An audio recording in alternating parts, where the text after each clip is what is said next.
ओम शांति। 25 जून 2026। बाबा के महावाक्य। मीठे बच्चे, पावन बनने का एकमात्र उपाय है बाप की याद। याद की मेहनत ही अंत में काम आएगी।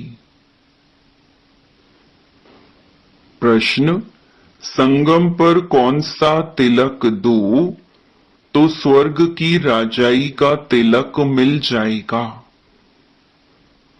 उत्तर: संगम पर यही तिलक दो कि हम आत्मा बिंदी हैं, हम शरीर नहीं। अंदर में यही घोटते रहो कि हम आत्मा हैं, हमें बाप से वर्षा लेना है। बाबा भी बिंदी है, हम भी बिंदी हैं। इस तिलक से स्वर्ग की राजाई का तिलक प्राप्त होगा। बाबा कहते हैं, मैं गारंटी करता हूं, तुम याद करो तो आधा कल्प के लिए रोने से छूट जाएंगे। ओम शांति। यह फूरना चाहिए कि मुझ आत्मा को बाप को जरूर याद करना है, तब पावन बन सकते हैं। मेहनत जो कुछ है वह यही है। जो मेहनत बच्चों से पहुंचती नहीं है। माया बहुत हैरान करती है। एक बाप की याद भुला देती है, दूसरे की याद आ जाती है। बाप अथवा साजन को याद नहीं करते हैं। ऐसे साजन को तो कम से कम 8 घंटा याद करने की सर्विस देनी है, अर्थात साजन को मदद देनी है याद करने की। अथवा बच्चों को बाप को याद करना चाहिए। यह है बहुत बड़ी मेहनत। गीता में भी है, मन मना भव। बाप को याद करते रहो, उठते बैठते चलते फिरते एक बाप को ही याद करते रहो और कुछ नहीं। पिछाड़ी को यह याद ही काम आएगी। अपने को आत्मा अशरीरी समझो। अब हमको वापस जाना है। यह मेहनत बहुत करनी है। सवेरे स्नान आदि करके फिर एकांत में ऊपर छत पर व हॉल में आकर बैठ जाओ। जितना एकांत हो उतना अच्छा है। हमेशा यही ख्याल करो कि हमको बाप को याद करना है, बाप से पूरा वर्षा लेना है। यह मेहनत हर 5000 वर्ष बाद तुमको करनी पड़ती है। सतयुग, त्रेता, द्वापर, कलयुग कहां भी तुमको यह मेहनत नहीं करनी पड़ेगी। इस संगम पर ही तुमको बाप कहते हैं कि मुझे याद करो बस। यही वेला है जब बाप कहते हैं मुझे याद करो। बाप आते भी संगम पर हैं और कभी बाप आते ही नहीं। तुम भी नंबरवार पुरुषार्थ अनुसार जानते हो। बहुत बच्चे बाप को भूल जाते हैं, इसीलिए बहुत धोखा खाते हैं। रावण बहुत धोखेबाज है। आधा कल्प का यही दुश्मन है। इसीलिए बाप कहते हैं, रोज सवेरे उठकर यह विचार सागर मंथन करो और यही चार्ट रखो। कितना समय हमने बाप को याद किया। कितनी जंक उतरी होगी। सारा मदार याद के ऊपर है। बच्चों को पूरी कोशिश करनी है, अपना पूरा वर्षा पाने लिए नर से नारायण बनना है। यह है सच्ची सत्य नारायण की कथा। भक्त लोग पूर्णमासी के दिन सत्य नारायण की कथा करते हैं। अभी तुम जानते हो 16 कला संपूर्ण बनना है। वह बनेंगे सत्य बाप को याद करने से। बाप है श्रीमत देने वाला। बाप कहते हैं गृहस्थ में रहो, धंधा धूरी आदि कुछ भी करो, बाप को याद जरूर करना है और पावन बनना है। बस याद नहीं करेंगे तो रावण से कहां न कहां धोखा खाते रहेंगे। इसीलिए मूल बात समझाते हैं याद की। शिव बाबा को याद करना है। देह सहित देह के जो भी संबंधी हैं उनको भूल अपने को आत्मा निश्चय करो। बाप बार बार समझाते हैं, अपने को आत्मा समझ बाप को याद करना है, नहीं तो फिर अंत में बहुत बहुत पछताएंगे, बहुत धोखा खाएंगे।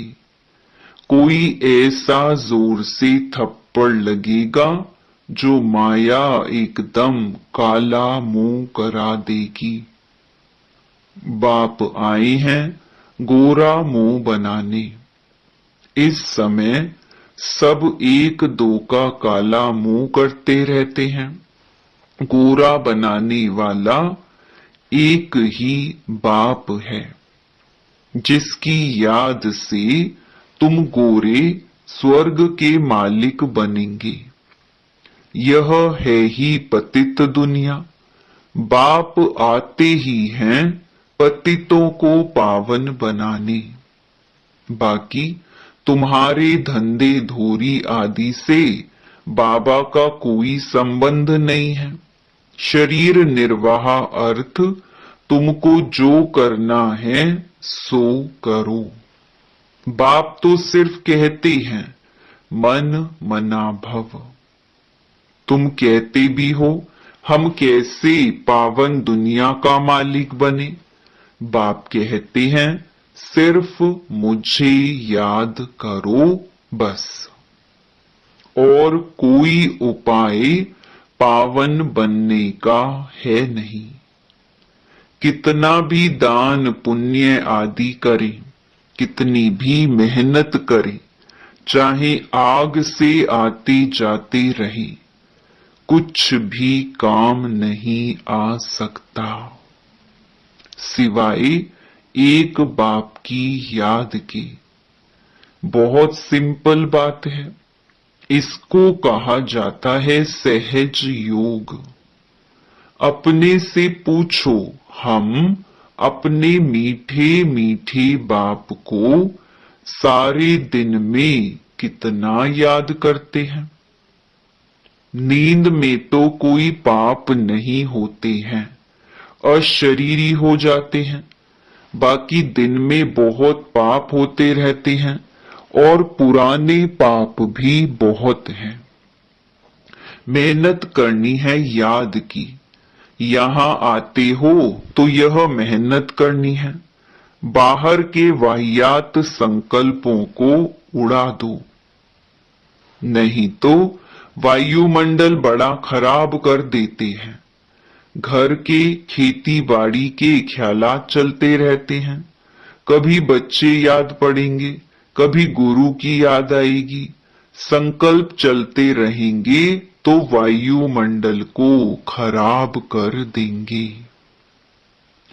मेहनत नहीं करने वाले विघ्न डालते हैं। यह इतनी महीन बातें हैं, तुम भी अभी जानते हो, फिर कभी नहीं जानेंगे। बाप अभी ही वर्षा देते हैं, फिर आधा कल्प के लिए निश्चिंत हो जाते हैं। लौकिक बाप के फुरने माना ख्यालात और बेहद बाप के फुरने में कितना अंतर है। बाप कहते हैं कि भक्ति मार्ग में मुझे कितना फुरना रहता है, भगत कितना घड़ी घड़ी याद करते हैं। सतयुग में कोई भी याद नहीं करते। बाप कहते हैं कि तुमको इतना सुख देता हूं जो तुमको मुझे वहां याद करने की दरकार ही नहीं रहेगी। हम जानते हैं हमारे बच्चे सुख धाम शांति धाम में बैठे हैं, दूसरा कोई मनुष्य समझ ना सके।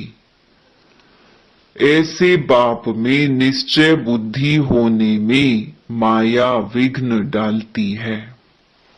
बाप कहते हैं कि सिर्फ मुझे याद करो तो तुम्हारे में जो अलॉय पड़ गई है, चांदी तांबा लोहा, वह निकल जाएगी।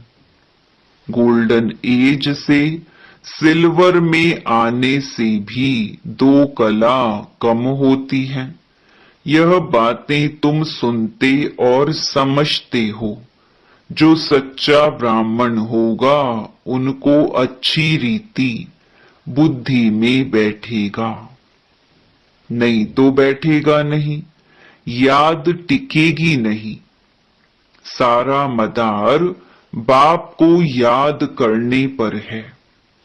बार बार कहते हैं बच्चे बाप को याद करो। यह बाबा भी कहेंगे शिव बाबा को याद करो। शिव बाबा खुद भी कहेंगे मुझ बाप को याद करो। आत्माओं को कहते हैं हे बच्चों। वह निराकार परमात्मा भी आत्माओं को कहेंगे। मूल बात ही यह है। कोई भी आए तो उनको पहले पहले बोलो कि अल्फ को याद करो और कोई तिक तिक नहीं करनी है। सिर्फ बोलो, अपने को आत्मा समझ बाप को याद करो। यही अंदर घुटना है, हम आत्मा हैं। गाते भी है ना, तुलसीदास चंदन घिसे तिलक देत रघुवीर। तिलक कोई स्थूल थोड़ी है। तुम समझते हो कि तिलक वास्तव में इस समय का यादगार है। तुम याद करते रहते हो, गोया राजाई का तिलक देते हो। तुमको राजाई का तिलक मिलेगा, डबल सिरताज बनेंगे। राजाई का तिलक मिलेगा अर्थात स्वर्ग के महाराजा महारानी बनेंगे।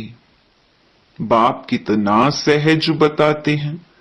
बस सिर्फ यह याद करो हम आत्मा हैं, शरीर नहीं। हमको बाप से वर्षा लेना है। तुम जानते हो हम आत्मा बिंदी मिसल हैं, बाबा भी बिंदी है। बाबा ज्ञान का सागर सुख का सागर है। वह हमको वरदान देते हैं, इनके बाजू में आकर बैठते हैं। गुरु अपने शिष्य को बाजू में बिठाए सिखाते हैं। यह भी बाजू में बैठे हैं, बच्चों को सिर्फ कहते हैं अपने को आत्मा समझो। मां में कम याद करो। सतयुग में भी तुम अपने को आत्मा समझते हो, परंतु बाप को नहीं जानते हो। हम आत्मा शरीर छोड़ते हैं, फिर दूसरा लेना है।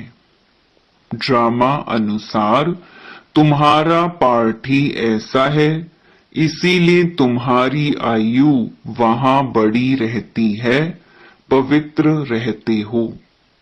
सतयुग में आयु बड़ी रहती है, कलयुग में छोटी हो जाती है।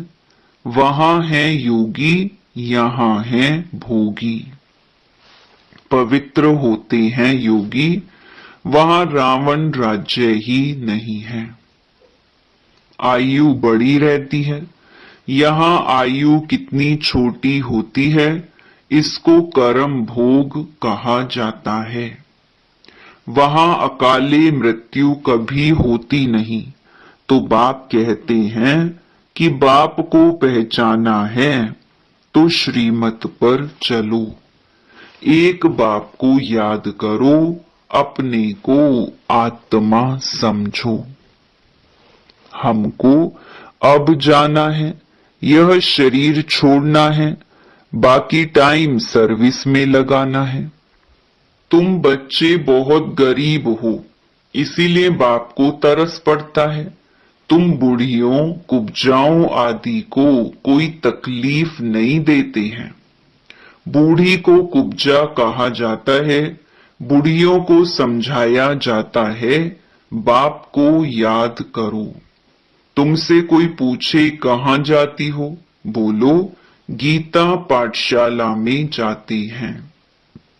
बच्चे प्रदर्शनी आदि पर कितना खर्चा करते हैं, लिखते भी हैं फलाना अच्छा प्रभावित हुआ, परंतु बाबा कहते हैं एक भी ऐसे नहीं लिखता कि बरोबर इस समय बेहद का बाप इस ब्रह्मा तन में आया हुआ है, उससे ही स्वर्ग का वर्षा मिल सकता है।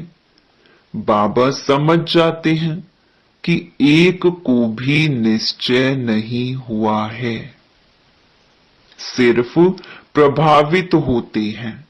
यह ज्ञान बहुत अच्छा है, सीढ़ी ठीक रीति से दिखाई है, परंतु खुद योग में रहे तमो प्रधान से सतो प्रधान बने वह नहीं करते। सिर्फ कहते हैं समझानी बहुत अच्छी है परमात्मा से वर्षा पाने की, परंतु खुद पाए वह नहीं, कुछ भी पुरुषार्थ नहीं करते हैं, प्रजा ढेर बनेगी। बाकी राजा बने वह मेहनत है। हर एक अपनी दिल से पूछे कि हम कहां तक बाप की याद में हर्षित रहते हैं। हम फिर से सो देवता बनते हैं। ऐसे ऐसे अपने साथ एकांत में बैठ बातें करो, ट्राई करके देखो। बाप को याद करते रहो तो बाप गारंटी देते हैं तुम आधा कल्प कभी रोएंगे नहीं। अभी तुम कहते हो बाबा आकर हमको रावण माया पर जीत पहनाते हैं। जो जितनी मेहनत करते हैं अपने लिए ही करते हैं। फिर तुम आएंगे नई दुनिया में, पुरानी दुनिया का हिसाब किताब भी चुकतू करना है, जबकि तुमको तमो प्रधान से सतो प्रधान बनना है। पावन बनने की युक्ति भी बताते हैं।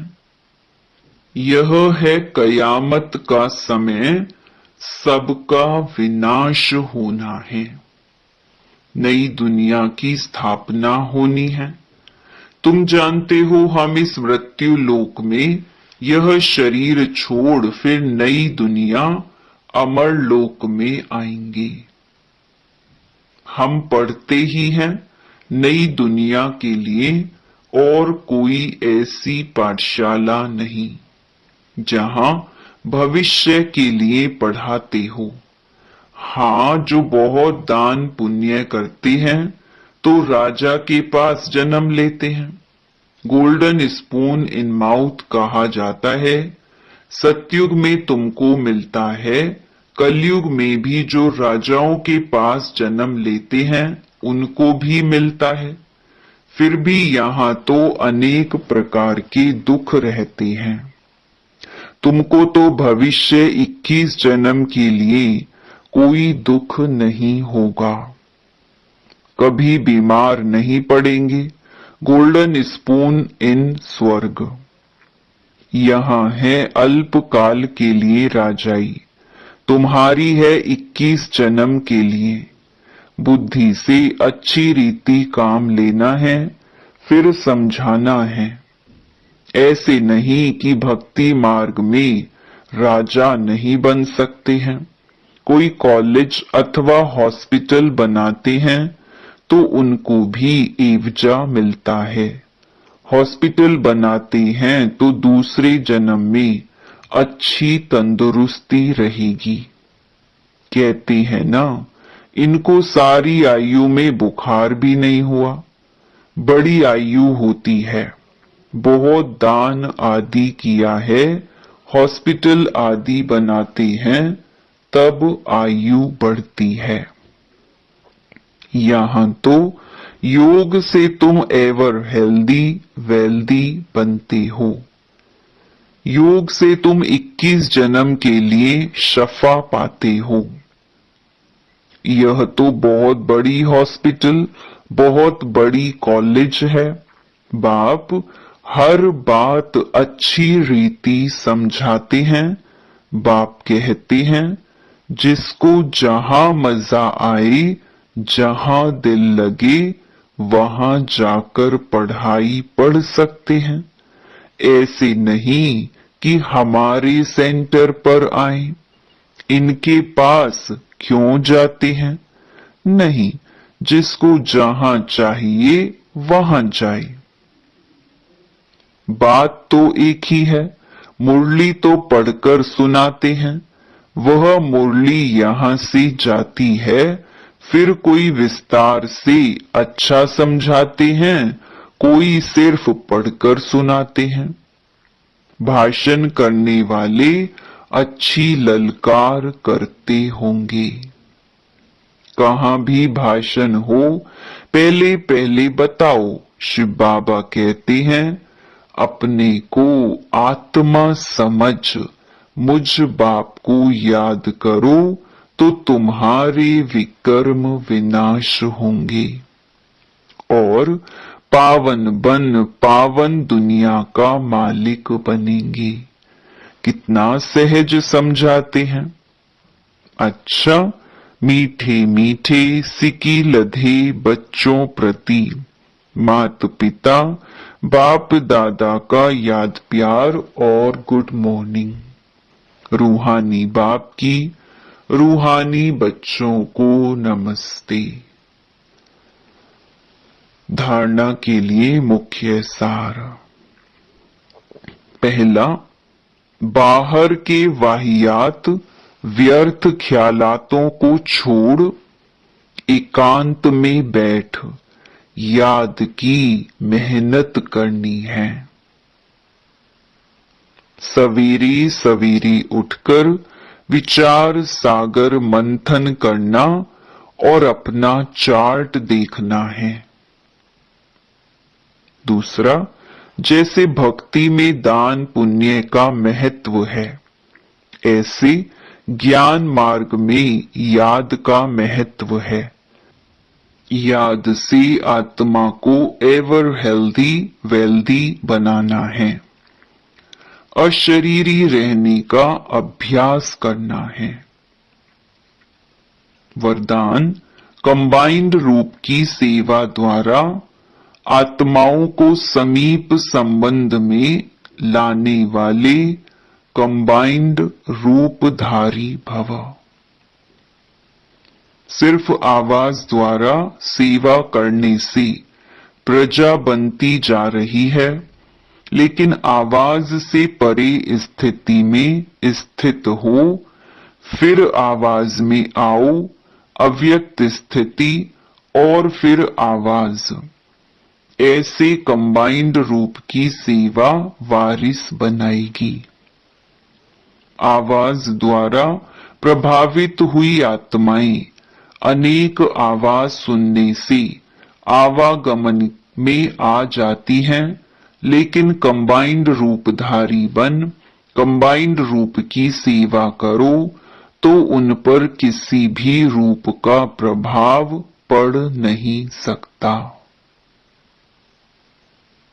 स्लोगन: साधनों में बेहद के वैराग्य वृत्ति की साधना मर्ज होने ना दो। यह व्यक्त इशारे सदा हर्षित रहने के लिए अपनी नेचर को सरल बनाओ, सहनशील बनो। जो सहनशील बच्चे हैं वे अपनी सहनशीलता की शक्ति से कैसे भी कठोर संस्कार वाले को, कैसे भी कठिन कार्य को शीतल बना देते हैं व सहज कर देते हैं।